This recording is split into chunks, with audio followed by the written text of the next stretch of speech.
Toutes les belles histoires ont un outsider. C'est généralement à travers un tel personnage qu'un auteur lie son public à son récit. Le remplaçant qui soulève la coupe, le second rôle qui déjoue les pronostics, un paria qui trouve enfin sa place. Il y a quelque chose de glorieux et d'attachant à voir quelqu'un triompher malgré des probabilités défavorables. Le MMA n'est pas étranger à ce sentiment. C'est un sport brutal et impardonnable, mais parfois, il offre des moments si incroyablement humains et surprenants qu'on en oublie même la nature de la discipline.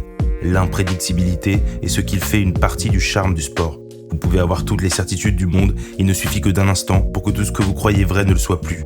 Après tout, on ne suivrait probablement pas le MMA avec autant d'assiduité si on connaissait le résultat de chaque combat à l'avance. Certaines de ces victoires ressemblent certes à des coups de chance, mais d'autres annoncent véritablement l'avènement d'une nouvelle ère du sport. Ce qui est sûr, c'est qu'elles n'ont laissé personne de marbre. Vous êtes sur la chaîne des Journeymen, et voici les 10 victoires les plus surprenantes de l'histoire du MMA. Numéro 10, Nate Diaz contre Conor McGregor, UFC 196. Il n'y a probablement jamais une victoire d'outsider qui a autant fait parler que celle de Nate Diaz contre Conor McGregor. En 2016, l'Irlandais est champion des poids plumes. Il vient de battre José Aldo en 13 secondes et il n'a pas perdu depuis 15 combats. Bref, il y a une aura indescriptible autour de Conor et il semble inarrêtable. En face de lui se trouve Nate Diaz, combattant chevronné qui est à l'UFC depuis près de 10 ans. Diaz n'est pas un faire-valoir, loin de là, mais c'est le portier du top 5 des poids légers. 29 combats dont 10 défaites et il n'a gagné que 2 de ses 5 dernières sorties. Appelé à la rescousse moins de 2 semaines avant le combat pour remplacer le champion Rafael dos Anjos, Nate est choisi car l'UFC sait qu'il sera divertissant pendant les conférences de presse. Les deux hommes se livrent à des échanges de trash talk dans les jours menant au combat et honnêtement, rarement un événement bricolé à la va-vite n'a été aussi bien promu que l'UFC 196. Mais malgré toute cette belle promotion, la quasi-totalité des fans pensent que Conor va largement dominer ce combat. Évidemment, ce n'est pas ce qu'il s'est passé. The Notorious s'essouffle dans le second round et Nate le soumet à la stupeur générale. Nul doute que le monde entier est surpris, à part Nate bien sûr. Conor prendra sa revanche quelques mois plus tard, mais dans tout ce processus, Nate Diaz est devenu une véritable star. Numéro 9, Frankie Edgar contre BJ Penn, UFC 112. Avant la descente aux enfers qu'est la fin de sa carrière, BJ Penn était un animal. The Prodigy a combattu de poids plume à poids lourd et il s'est forgé une réputation de guerrier aux 4 coins du monde. En 2007, il décide de s'installer définitivement dans la catégorie des poids légers de l'UFC. Lors de l'UFC 80, il bat Joe Stevenson et remporte la ceinture de champion du monde. Ce titre avait été laissé vacant par Sean Sherk suite à son contrôle positif aux stéroïdes. En toute honnêteté, la division des poids légers de l'UFC de l'époque n'est pas le règne animal que l'on connaît aujourd'hui, mais Penn domine la catégorie d'une main de maître. À l'aube de sa 4e défense de titre contre Frankie Edgar, Penn n'a pas perdu chez les moins de 70 kg depuis plus de 8 ans. Certes, Frankie Edgar est un excellent combattant, mais il n'y a aucune chance qu'il puisse battre un combattant aussi talentueux et expérimenté que BJ Penn, n'est-ce pas ? Faux. The Answer emmène son adversaire jusqu'à la décision et il devient champion du monde. La surprise de l'année, pour certains, la surprise du siècle. La décision est très controversée et tout le monde pense à un coup de chance ou à une mauvaise soirée pour Penn. Mais lorsque les deux hommes s'affrontent une nouvelle fois quelques mois plus tard, Edgar domine largement l'Hawaïen et il remporte la totalité des 5 rounds. Une page se tourne et BJ Penn ne sera plus jamais le même, il ne remporte qu'un seul des 9 combats qui suivent. Numéro 8, Leon Edwards contre Kamaru Usman 2, UFC 278. L'histoire de Leon Edwards est fantastique. C'est un récit d'abnégation, de courage et d'années de sacrifices qui finissent par payer dans un moment magique qui va inscrire Rocky dans l'histoire du MMA. Une fois que cela est dit, il faut aussi être honnête. Jusqu'à la dernière minute du dernier round de son combat contre Kamaru Usman, cette histoire avait une fin tragique. Il faut dire que les doutes n'ont pas commencé à émerger au milieu de leur affrontement non plus. Kamaru Usman était invaincu à l'UFC avant ce combat. 15 victoires consécutives, 5 défenses de titre. Le lutteur soporifique qui avait fait ses débuts en 2015 est devenu l'un des combattants les plus complets du monde. Il a éteint Masvidal, envoyé Colby Covington et Gilbert Burns au tapis. Certes, Leon Edwards est sur sa propre série de 10 combats sans défaite, mais il semble tout de même un niveau en dessous du Nigerian Nightmare. Et le jour du combat, tout semble aller dans la mauvaise direction pour Edwards. Après un très bon premier round, il paraît emprunté physiquement, dans un faux rythme et sans solution. Le coup de pied qu'il plante dans le crâne d'Ousmane est un miracle venu tout droit des dieux du storytelling. Mais comme Frankie Edgar, il a prouvé que cette victoire n'était pas un coup de chance quelques mois plus tard en dominant Ousmane sans aucune contestation possible. Numéro 7, Juliana Peña contre Amanda Nunes, UFC 269. Lorsqu'Amanda Nunes a mis ses pattes sur la ceinture des poids coqs en 2016, la lionne a serré les griffes et n'a laissé personne s'approcher du titre pendant de longues années. Les jours de l'UFC 269, cela fait plus de 5 ans que la brésilienne est championne. Jamais elle n'a paru en danger, jamais elle n'a flanché, et honnêtement, il est difficile de l'imaginer prendre sa retraite autrement qu'en tant que double championne du monde. 12 victoires consécutives, 5 défenses de titre chez les poids coqs et 2 chez les poids plumes. Nunes confirme son statut de GOAT du MMA féminin quotidiennement, et en toute sincérité, ça en est presque ennuyeux.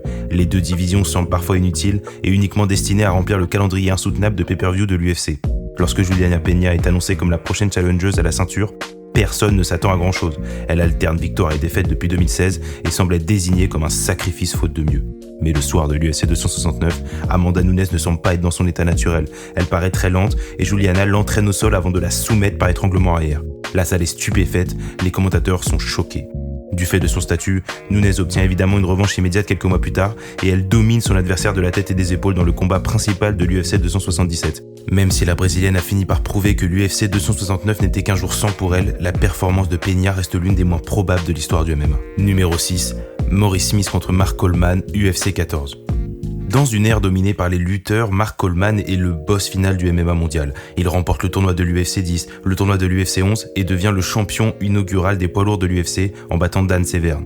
Il ne fait aucun doute qu'il est alors le meilleur poids lourd du monde et ce n'est certainement pas Maurice Smith qui va pouvoir y faire quoi que ce soit. Smith est un illustre kickboxer, mais il n'est plus dans son prime et de toute façon, le pied-point ne trouve pas beaucoup de succès dans les premières heures du MMA. Tous les strikers s'écroulent sous la pression des grappleurs, mais pas Maurice Smith. Ce dernier a un plan. Il va travailler exclusivement sa défense de grappling et laisse son adversaire s'épuiser avant de prendre le contrôle du combat.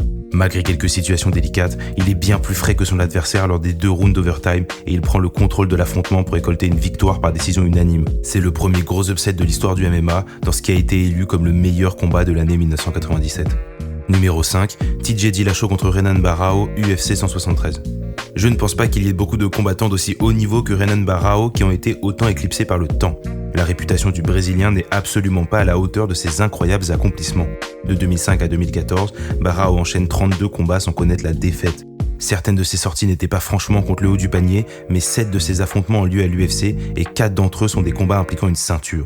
En l'absence de Dominick Cruz, Renan Barão est le clair meilleur poids-coq du monde. Pour ce qui est sa deuxième défense de la ceinture incontestée de l'UFC, il doit affronter Rafael Assunção, mais ce dernier se retire du combat. L'UFC décide alors de propulser TJ Dillashaw dans le main event, alors qu'il devait combattre plus bas dans la carte. Dillashaw n'a pas le calibre d'un main event de pay-per-view, mais l'UFC veut absolument sauver sa soirée. TJ ressemble à un petit garçon face à Barão, et honnêtement, personne ne voit comment ce dernier pourrait perdre ce combat. Mais Dillashaw entre dans l'affrontement les armes en main et met une grosse pression au Brésilien. Le pensionnaire de la team Alpha Mate domine le combat de bout en bout et se paye même le luxe de finir le champion dans le 5e round. Une performance exceptionnelle. Cette victoire n'est pas un coup de chance non plus, car TJ bat Renan par TKO dans la revanche et une nouvelle ère des poids-coqs se met en place. Numéro 4, Fabricio Werdum contre Fedor Emelianenko, Strikeforce et M1 Global. Si on oublie l'arrêt du docteur dû à une règle étrange sur les coupures dans son combat contre Tsuyoshi Koshaka en 2000, les 10 premières années de la carrière de Fedor sont parfaites. 31 victoires, avec des combats contre certains des plus grands noms de l'histoire du sport. De Last Emperor est un monument du MMA et il sera à vie le meilleur combattant à n'avoir jamais foulé l'octogone de l'UFC. Kevin Randleman, Tim Sylvia, Big Nog, Mark Coleman, Crocop, Mark Hunt et tant d'autres, il les a tous battus, il l'a souvent fait avec style, mais surtout, il l'a toujours fait dans le plus grand respect des valeurs martiales. De son côté, Fabricio Werdum n'a pas exactement le même pédigré. Le Brésilien est certes un prodige du Jiu-Jitsu, mais en MMA, il a toujours échoué face aux meilleurs, et on ne fait pas meilleur que Fedor à l'époque. Sur le papier, il n'est probablement qu'un nom qui va s'ajouter à la longue liste de poids lourds qui sont tombés sous les coups du Russe. Mais 1 minute et 9 secondes après le début du combat, Fedor tape sur un triangle au bras, et le monde semble presque se suspendre. Le Russe se relève, et tout d'un coup, ce gladiateur qui semblait insurmontable paraît presque humain. Cette victoire transforme Werdum en véritable sensation, et 5 ans plus tard, il deviendra champion de l'UFC. Numéro 4, Holly Holm contre Ronda Rousey, UFC 193. Elle a certes loupé sa sortie auprès des fans, mais Ronda Rousey a considérablement œuvré pour la place des combattantes dans le MMA. Lorsqu'elle fait ses débuts à l'UFC, The Baddest Woman on the Planet est une véritable sensation et elle va devenir une icône. Regarder Rousey combattre à l'UFC, c'est comme regarder un film. Destruction après destruction, aucun adversaire ne survit, aucun adversaire ne semble même mériter d'être dans la même cage qu'elle. Les superlatifs qui accompagnent Rousey sont fous, on la compare au plus grand. Certains disent qu'elle peut battre Floyd Mayweather, c'était une époque un petit peu folle du MMA. Et puis, à l'UFC 193, tout se brise d'un seul coup de pied. Ronda et son camp décident qu'elle veut se contenter de striking pour combattre Holly Holm. Holm est une ancienne championne de boxe anglaise et de kickboxing, et dans ce qui est considéré comme l'un des pires game plans de l'histoire, Holm domine Rousey sur les pieds, et à l'entame du second round, elle plante l'invincible championne d'un coup au timing parfait. Ronda Mania explose en plein vol, et Holm devient championne à la surprise générale. Numéro 2, Chris Weidman contre Anderson Silva, UFC 162. La liste d'adversaires qu'Anderson Silva a battu pendant la première partie de sa carrière à l'UFC est démentielle. Chris Leben, Rich Franklin 2 fois, Nate Marquardt, Dan Anderson, James Irvine, Forrest Griffin, Demian Maia, Chael Sonnen 2 fois, Vitor Belfort, Yushin Okami ou encore Stéphane Bonnard. En plus de la qualité exceptionnelle de ses victimes, c'est la manière avec laquelle il les bat qui a écrit la légende d'Anderson. Il a démoli des combattants de classe mondiale pendant près de 6 ans, donnant l'impression que c'était du gâteau, et il l'a fait dans 2 divisions de poids différentes. Tout cela rend la performance de Chris Weidman à l'UFC 162 d'autant plus improbable et impressionnante. Ce combat n'est que le 10e de la carrière professionnelle de Chris, mais il ne s'est pas laissé bouffer par l'enjeu et par les mimiques d'Anderson. The Spider fait le show, mais Weidman le surprend et réalise ce qui semblait alors impossible, battre Anderson Silva. Numéro 1, Matt Serra contre Georges St-Pierre, UFC 69. Je pense pouvoir dire avec confiance que l'exploit de Matt Serra contre Georges St-Pierre ne sera jamais répliqué dans le MMA. Faut dire qu'à la base, Matt Serra n'aurait probablement jamais dû avoir une chance au titre et c'est ce qui rend son exploit immortel. Serra a participé à la 4e saison de The Ultimate Fighter. Lors de cette saison, on se concentre sur des combattants déjà présents dans le roster de l'UFC mais qui n'ont jamais eu leur chance au titre. Le but de l'émission est de trouver un challenger frais aux ceintures de poids moyen et de poids welter. Le vainqueur de l'émission se verrait alors octroyer une chance au titre. Matt Serra n'a pas vraiment le calibre d'un champion. Lorsqu'il signe pour participer au show, il n'a gagné que 2 de ses 5 derniers combats. Il est dans le ventre mou de la catégorie des poids welter. Sa victoire dans l'émission est déjà une sacrée surprise en soi, mais personne ne se dit une seule seconde que ce combattant de seconde zone peut battre Georges St-Pierre.